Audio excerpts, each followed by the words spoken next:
Right, what we're about to show you, if you're a keen carp angler, will probably blow your mind.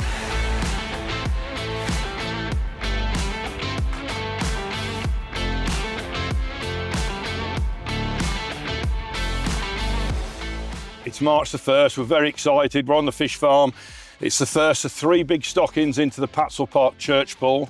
We've already put 37 fish in, as you know, but in the lake behind us today, we've got 4 year classes of fish, and we might even net, think we might net a 60 as? I think we will net a 60, I'm pretty hopeful. We've had a good growing season this year, so you never know. This isn't going to disappoint, is it? It's going to be the biggest stocking of carp anyone's ever done in the UK. I hope so. Can't wait to get started today. Fingers crossed. Let's go and get the big ones.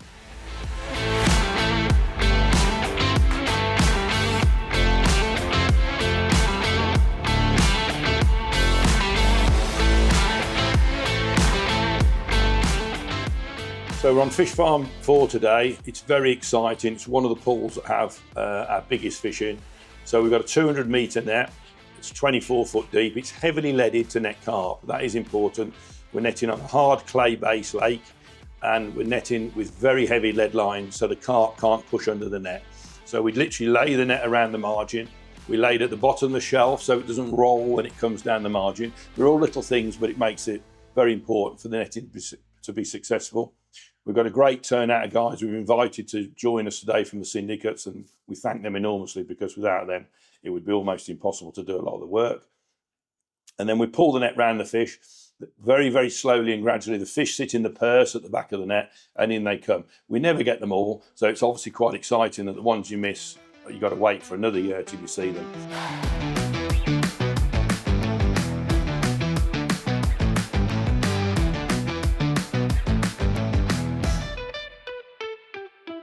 So then the net's coming in nice and slowly, so we don't alarm the fish too much. Unfortunately, when you net the fish, the fins do push through the mesh of the net, and you get split pectorals and split tails. So that's why we try not to net them very much. But it's super exciting and super nerve-wracking when the net comes in, because you haven't seen these fish for long periods of time, and you're dead excited. Everybody assumes they're going to be perfect, but that's not always the case. But today's outcome was super, super mega exciting, and we were absolutely thrilled to bits, as you can see.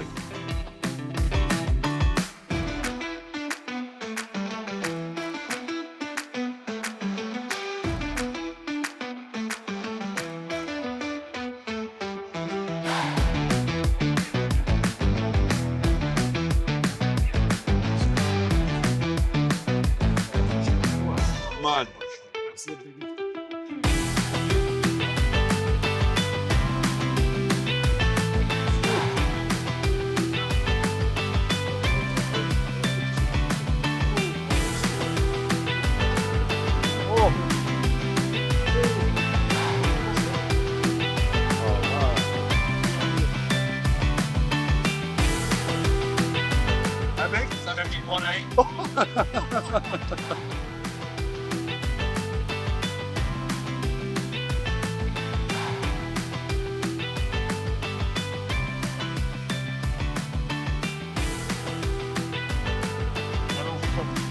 It's number 50.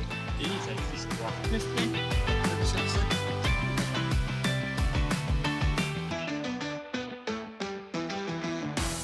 Yeah, well, we netted in this net now in front of you.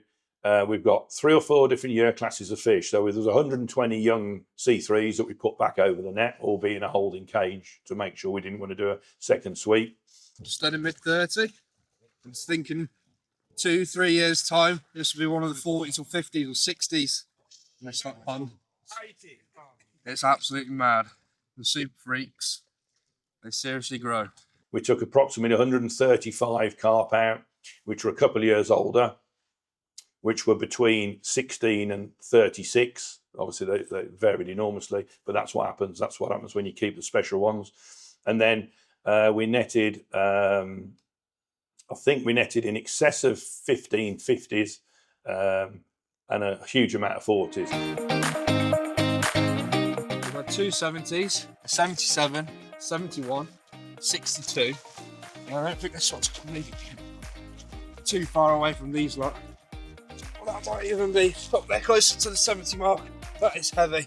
Yeah, what a fish. Give it away.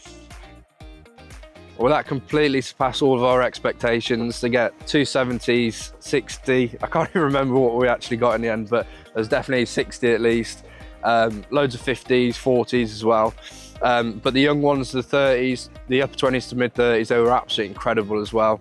They're the next generation to grow through to become the 40s, 50s and 60s. So it's amazing to see them. The lads are just putting the net away behind us now. We're now going to go stock some fish into the avenue. Possibly both of the 70s will go into there.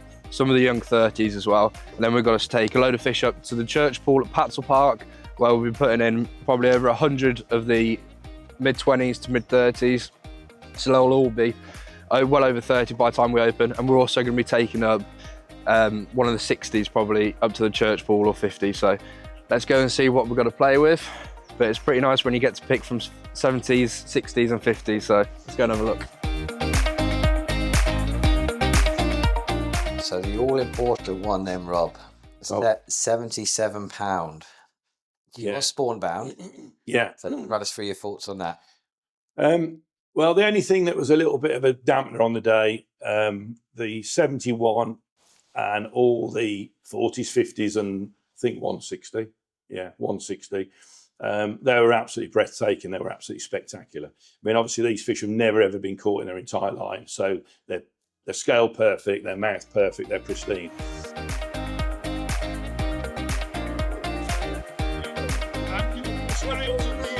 Oh my God.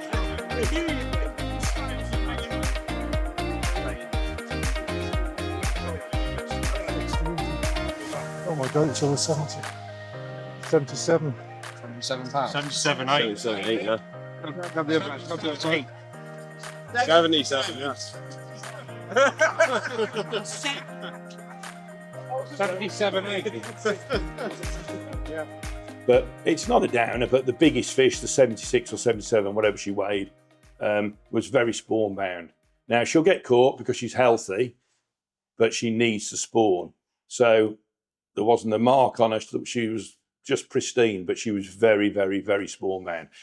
Probably carrying in excess of 20 pounds of eggs. So we've got to hope that she spawns successfully in the avenue this year behind me. And she goes on to become healthy and rediscover her health. If not, there is a slight chance that we might lose her, but that's got no reflection on how quick she's grown or how we've grown her or how any of those things. It's just that she's very, very pregnant and she's not been able to release her eggs. But she'll get caught, I'm sure. And when we stocked her, she was 76 or 77 pounds. So for those of you who are interested, we can show you the picture of that fish, the same fish 2 years ago when she was only in mid-40. Now, if she'd have grown naturally without any issue, she might have been 55, she might have been 65, but she wouldn't have been 77. It's just the fact she's retaining her eggs, she's reabsorbing the eggs into her body, and she's become spawn bound. Now, hopefully she'll spawn successfully. And often when they move them into a new environment, as she's gone into the fishery now, it does sometimes trigger them to spawn. So fingers crossed she'll spawn and she'll be fine. But it is what it is, and she's fit and healthy at the moment, and she was 76 or 77 pounds.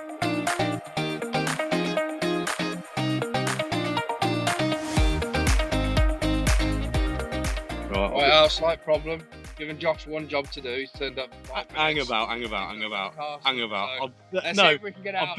I've been in the house next to the fire, comfortable, and I've been interrupted because no one in this group seems to be able to drive a car without getting it stuck. So we'll see. Trying to figure out how to get the traction control off in this at the moment.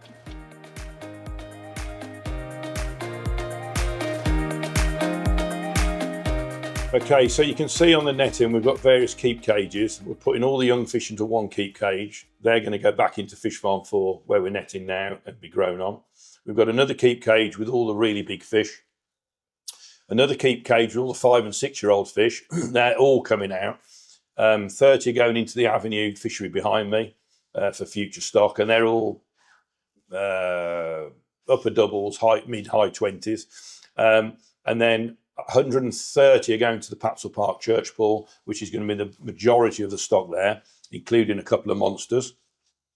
And then we are going to put back into Fish Farm 4 a lot of the big fish to grow on for another year or 2 years or 3 years, depending on how big we want to get them and how much we want to push our luck, really, because it's rolling the dice. Every year you keep them, you run the risk of losing one or two, but we know we can grow them even bigger. So that's what's exciting for us. And if we stock them into the fisheries and then they get subjected to the angling pressure, we're not going to be able to achieve anywhere near the same growth. So that's what we've done with all the fish today.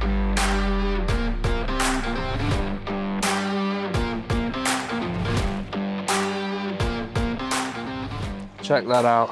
Show them out. 71.5 pound. It's not every day you stock 270s into a lake, but the Avenue has just got 270s in today. What a fish that is. Mwah. Go on, girl. 71. What a fish. Another 70 to come as well.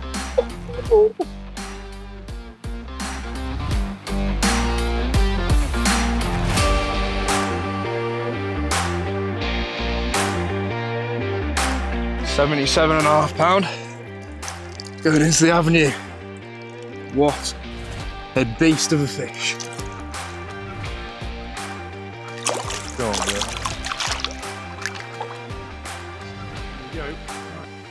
Right, before we go any further, I must remember to announce the competition winner from the Patshull Project episode 2 video that we made, Guess the Weight of the Pike. Well, one gentleman, Con Harper 4559, guessed the weight exactly, £21 4 ounce. So if you get in touch with Harry at RH Fisheries, you've got a session on the Great Lake for you and a friend in 2028 when we open, either for carp fishing or in the winter for pike fishing. So please get in touch. Well done, and you guessed the weight bang on to the ounce.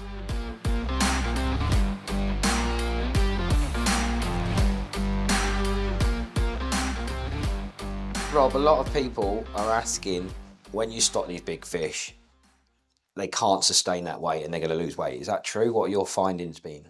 Yeah, there's an element of truth in that, because if you can imagine, all their life they've been fed properly all day, every day by automatic feeders, supplemented their diet with top quality boilies, but they've never associated eating bait with danger or getting caught. You listen to some of these match anglers on these podcasts, it's alarming how fast carp learn, how clever they actually are, and how they avoid getting caught. So once they realise they're getting caught when they feed, obviously they don't feed anywhere near as much.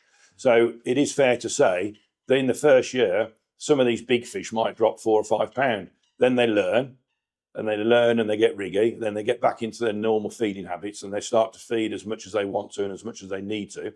And then they'll start to acquire more weight and then they'll start to grow again. Yeah. A good example of that was one of the first real big fish we stocked into our day ticket at the Monument Complex, Monument 1, which became known as the Kraken. That fish went in at 63 ish pound. I'd never seen a hook in its life.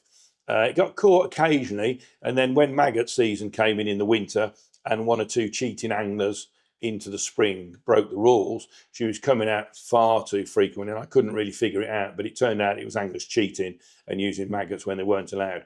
Once we stamped that out, she didn't come out between July and February this year.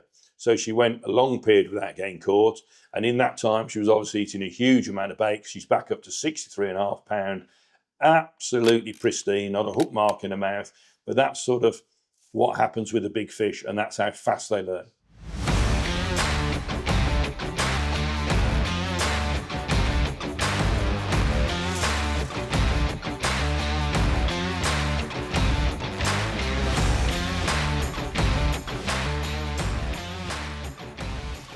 Check that out for a fish.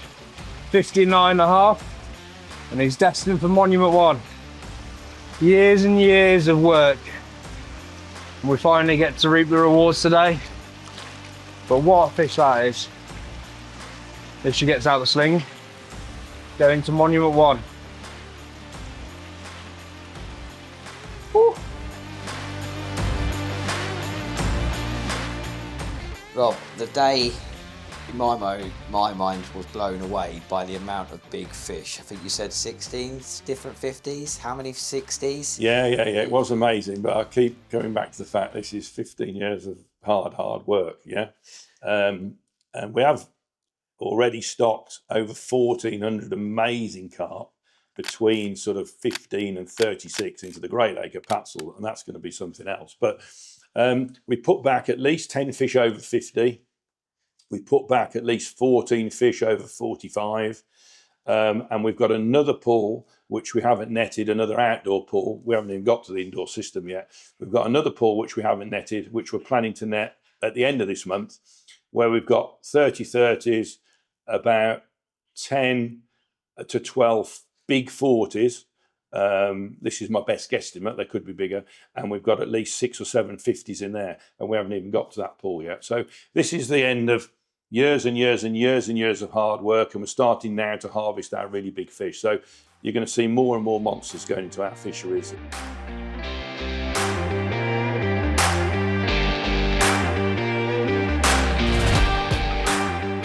Right, we're up at the Patshull Church Pool, just netted the fish farm.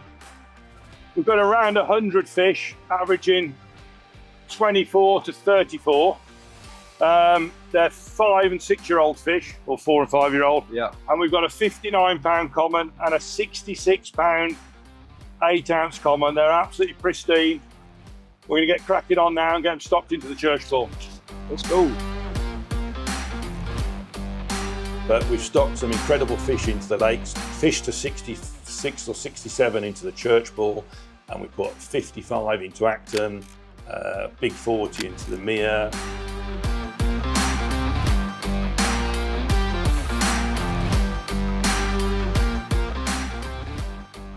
High 50, 59.5 into Monument 1, and a 42 into Monument 2.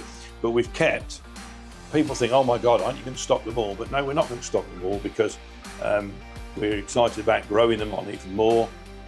If we're a commercial fish farm that purely relied on selling the fish to earn a living, we'd have to cash in on them at 8, 9, 10 years of age. If you run the risk of them dying on you, obviously it's 10 years work and you've not got anything, any money coming back. So it would be a bit of a fool's game. But for us, it's a hobby, and it's just to stock our own fisheries and create that magical excitement for people to come to our fisheries, of which most of them are open to everybody and have the chance of catching an absolute monster. Well, stocking the biggest fish into Patshull Park Church Pool now. 66.5 pound. What a fish that is. Oh my God.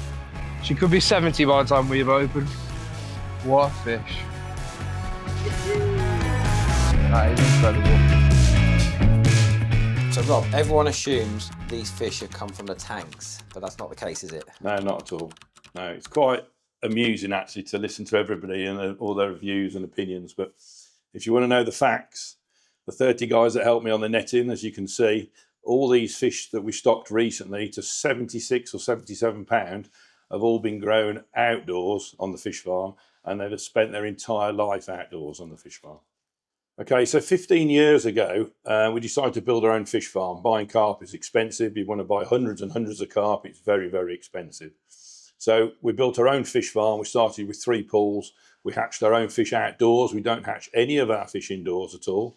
Even though we've got an indoor system now, which we'll come on to at a later date, we grow and spawn all our fish outside. And then just over 10 years ago, we built a very big outdoor pool on the fish farm. So I think we've been doing it 15 years on a specific fish farm, but many years before that with outdoor reservoirs and other growing on facilities. And what we've done since we've had the fish farm, every year we net 1 or 2 exceptional fish, and they go into Fish Farm 4. Fish Farm 4 has homed all the exceptional fish now for over 10 years. And what you've seen recently is the fruits of all that hard work and the monsters that we're now producing. But there's an awful lot of hard work and an awful lot of other clever procedures that go into getting the fish that size.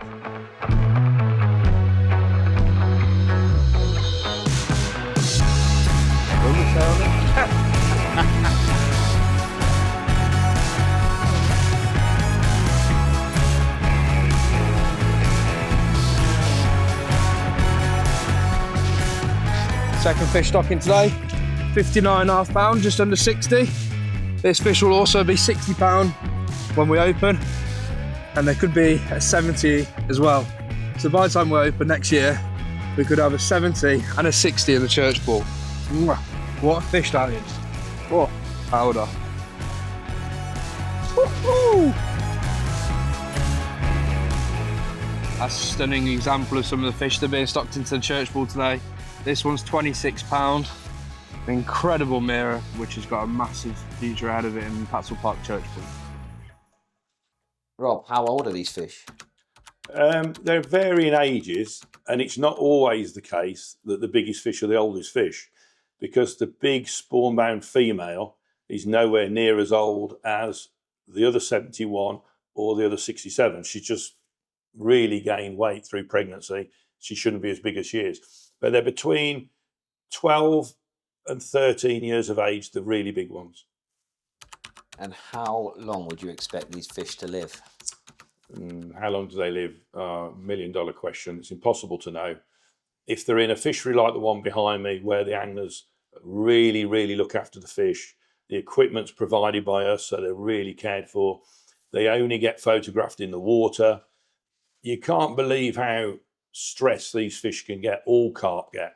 Anglers who photograph both sides, then they do a video, then they hold on to the fish a bit more. Then I can't tell you how much damage you're doing to the fish. It's unbelievable. These fish get stressed like you wouldn't believe. You can see the pigmentation, the skin changing colour, like they go all rashy. They just get very, very stressed. So that depends really on how often they're caught and how well they're looked after by the anglers who catch them. But we've got fish on our day ticket complex in Monument 1 that we stocked in 2003 that are still growing and are still healthy now. So they're 23 years old. They were 5 years old when we put them in there. So they're 28 years old now.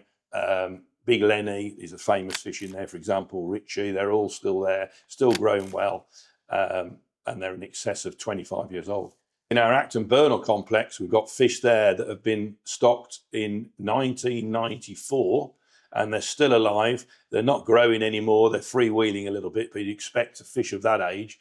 But they're very, very old fish now, and some of them are still getting caught every year and very healthy.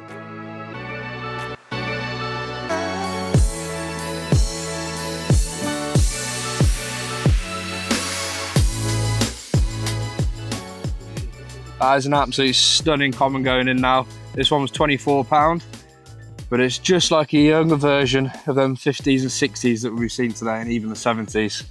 And this will grow into one of them one day. And next year when we open, this will easily be a 30. Look at the shape of that mirror. Absolutely incredible. It's going to grow into a massive fish in the church pool. It's got a very bright future ahead of it. We've also added some stunning scaly mirrors to complement some of the plainer fish of ours. These grow a little bit slower, but when they're older, they'll be absolutely stunning. No, that's one common that's gone 34. Going on, hasn't it? Leg. Got cramp. Jesus Christ. Yeah. People only look at the short term. You've spent years and years working outdoors around that farm, putting your heart and soul into it. Yeah. You know, so just tell us a little bit about how much hard work is involved. Okay. So the fish farm, whilst it's enjoyable, it's stressful and it's incredibly hard work. We have to monitor the oxygen, monitor the pH, monitor the KH, monitor the nitrate, monitor the ammonia every single day. Okay, so oxygen is absolutely vital growing these big fish all the time. You never know when you're going to have a problem. So we've got satellite linked oxygen probes here, as you can see, set up to Harry's phone and my phone, so we can look at any time we want to see the oxygen levels in any of our fish farm pools. They were supplied to us by AJS. They're amazing bits of kit. They help you sleep at night, believe me. And then just to back it up, we use the Polaris system. So you can see at the moment, the oxygen's 103%. It's perfection. Water's cold, but they're the levels we go to make sure we don't have any oxygen depletion issues on the fish farm. We stock at reasonably high levels, as at the fish farm pool where we grow the real big ones. But in some of the pools, when the fish are young, the sea ones, we might have 600 in pool. It's a lot of fish. Things can go wrong very quickly. So we have to be on the fish farm at least twice every single day. There's a number of things we do that give us a bit of an advantage. We run our oxygen systems 24/7, 365, because you get oxygen depletion on all fisheries throughout the water column at different times of the year, particularly as autumn approaches. So rather than wait for a problem to happen, we're proactive.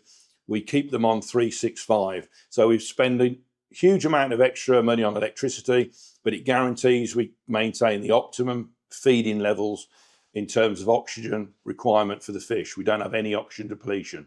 So that combined with fresh bait, which is a massive game changer because we've got our H baits, we make the bait fresh to complement the Aqua best pellets, which is what we use most of the time through the automatic feeders. But making the bait fresh is a game changer. And we do make bait to the best we can possibly do because we're in a fortunate position. We sell it straight to the end user. We're not selling to a shop to sell to the end user. So we're able to use that extra margin to make a far, far superior bait, with all due respects to any bait that you get on the shelf in any shop. So the bait that we make is far superior. So that allows the fish to have a lot more protein to convert in the warmer months of the year, and hence we get exceptional growth. You combine that with the best strains of fish, which is obviously hugely important, and exceptional water quality, which comes from a borehole on site. So we're totally self-sufficient. We've actually got 2 boreholes on the site, and we can exchange the water to any percentage or any level we like on any given day. So there's a number of things there that contribute to growing these massive fish.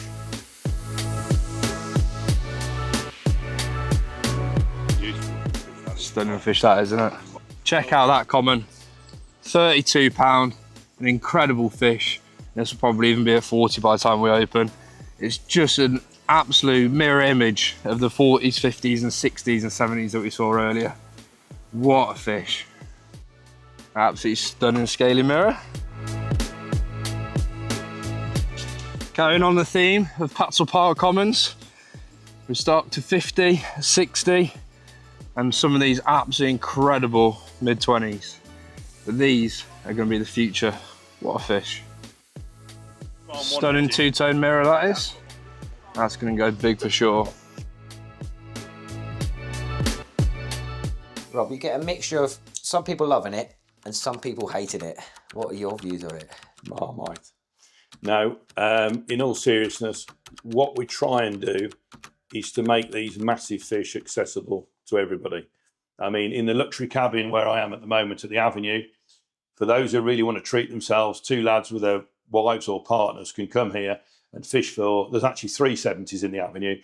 There's a 2 that we stocked recently, and there's a mirror in here called Sweet Cheeks that over the last 10 or 12 years has grown gradually in the fishery, and she's now over £70. So anybody can book this luxury cabin on the Avenue and come and fish for these fish. But for me, it's trying to make them accessible for everybody. That's the magic. That's what gives us the buzz. So they can come onto the Monument Complex and fish for fish to £63.5 on a £80 36-hour ticket. So they've got as much chance as anybody else of catching the common of a lifetime. And I think it's been said by most people, these fish aren't just big, they're absolutely sensational. They're absolutely stunning, stunning fish. So they're really, really special. And also, I believe it's been discussed a lot recently on various podcasts, and somebody made the comment, but a guy who only goes 2 or 3 times a year, works hard all year, got a young family, gets together with his mates, and they book one of our lake exclusives on any of our fisheries, which most of them are open to open access during the closed season period, and they go and catch one of these monsters. Let me tell you, they've had an amazing time. We get incredibly positive feedback. They're absolutely buzzing. A lot of these people haven't got the time to go to France, haven't got the money to go to France, and we offer a chance to catch monsters in England at far less price than travelling to France with all the costs involved.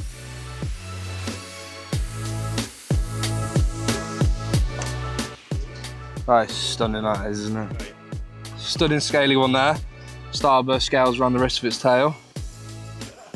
I think we could call this one the football. Real nice round common.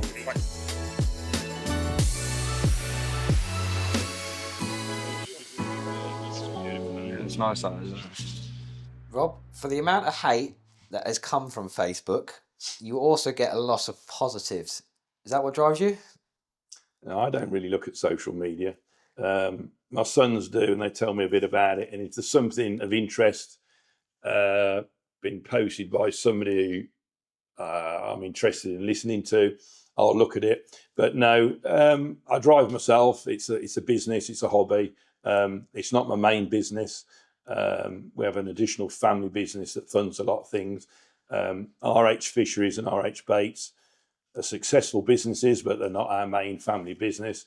What drives me is the love of it, really. I get more of a buzz now out of growing fish and seeing anglers catch them than anything. I get out fishing myself occasionally, nowhere near as much as I'd like to, but it keeps us busy and I love it. The positive feedback and nice comments are obviously always welcome.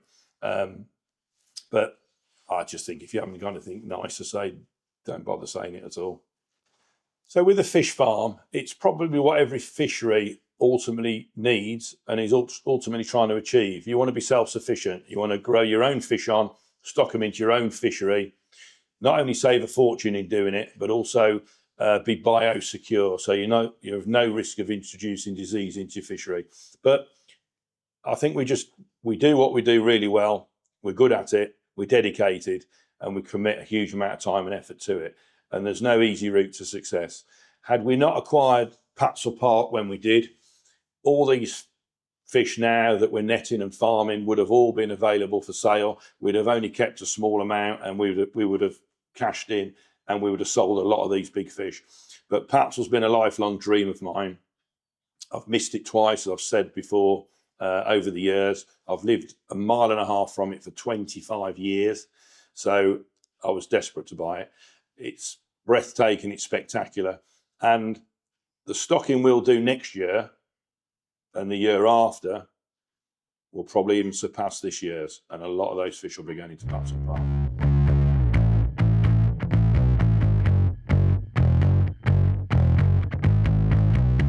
Check that out, absolutely stunning fish.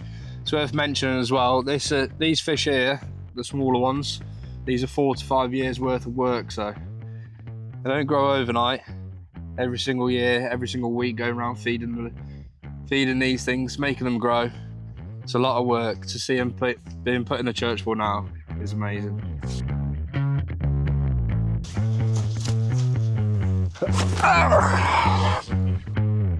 This is the last fish going into Patshull Park Church Pool today, fish number 130. And what we're going to do is comment in the section below on this video what we should call the 67 pounder. And then episode 4 we'll be picking the name out of what we're going to be calling the 67 pounder we stocked today from the comments below.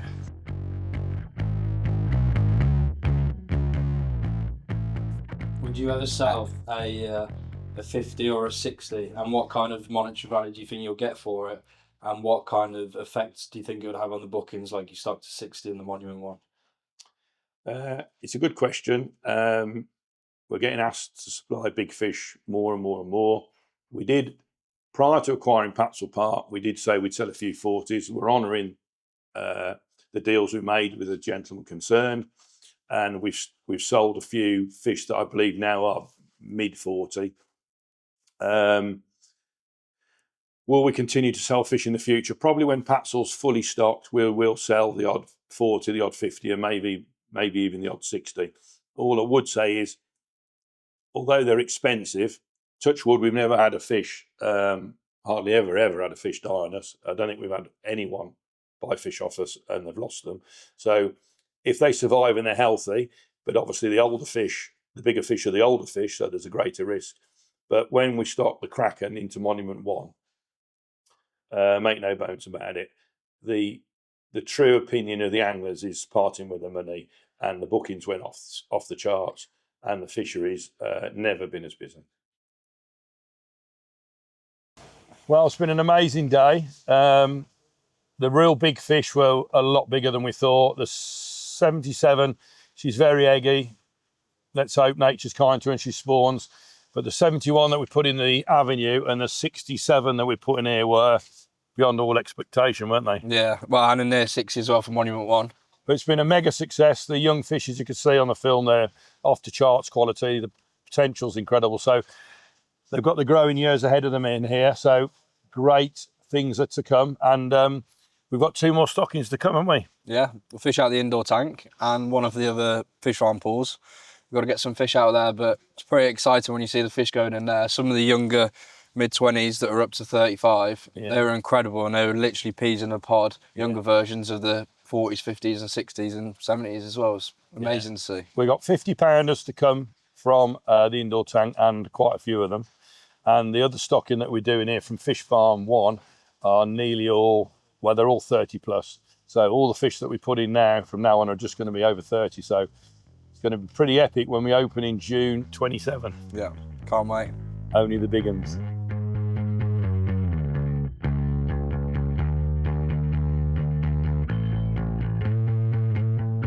Rob, last question from me. How big do you think you can grow carp, and would you claim the British record? I wouldn't claim the British record. I think that it's something that doesn't interest me. Once upon a time, I grew a 71.4. It was rejected at the time. That was 10 or 11 years ago now. So I don't think anything would change. It's not something that interests me now. I'm not bothered. For me, the fish that we've grown are the biggest fish swimming in England, grown in England, and 3 of the 370s are in the lake behind me. So they're the biggest fish. That's a fact, and that's all that bothers me. So the guys who, I don't know, the Keep It Real Brigade, if you want to call them that, whatever that means, I wouldn't want to rock the boat with those guys. I respect the people who want to fish for fish that have been named for 25 years and are very old and hard to catch. I respect what they're trying to do. So I'm not overly fussed about the record at all. And in truth, I'm probably going to grow a bigger one year on year, to be honest. So the 71 and 77, will we grow bigger fish than that? 100% now. We've got all the capabilities to do it. We've proved we can do it. And I think we can grow fish in excess of 80 pound. And that's outside. When you start talking indoors, it's possible we could push the boundaries even further. Right, if you thought the outdoor stocking was exciting, wait till you see what's coming from the indoor system in Patshull episode 4.